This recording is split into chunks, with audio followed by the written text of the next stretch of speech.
If you're a president, would you make, well, not that you could, because I don't think the president has the power to do this, but if you were like, if you were a dictator,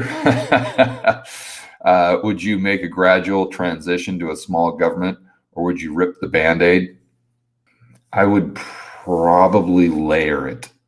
I would say, okay, if the government is this size right now, and I want it to be 10% of what it is right now, I doubt that I would say, okay, let's cut out 90% tomorrow.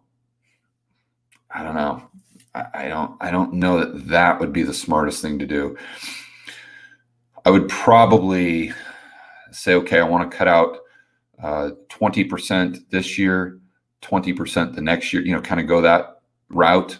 So the economy and the people who you're firing, and all of the vendors that have been living off of the government, that they can transition into different things. And also that you're telling the market what's coming, right? If you just say, oh, bam, here it is today, and it just shocks everyone, they can't prepare for it, then I think it's going to be a lot worse than if you say, hey, this is what's happening.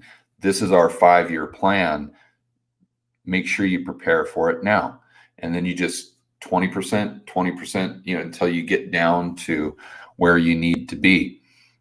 That's probably how I'd go about it. So I think I've pretty much discussed the pros and cons. I mean, the pro, was just ripping off the Band-Aid. The pro to ripping off the Band-Aid is that it gets done. But you don't have to worry about it. Because if you cut government tomorrow by 90%, you don't have to worry about government being cut by 90% because you just did it and it's in the past. Where if you did it in layers, like I was talking about earlier, sure, the first 20% might get done, but what happens if you get hit by a bus or something like that? You just don't know. You can't completely predict the future. So that would be the pro. But the con is what I just talked about. I mean, that would be a shock to the economic system that we have that would probably be unnecessary. I think that, and I'd really like to hear like Schiff's opinion on this, or Dr. Ron Paul, or maybe Tom Woods, or Bob Murphy, and because I'm sure they've probably thought about this, but I think that I'm guessing that they would agree that ideally you'd want to take that layered approach.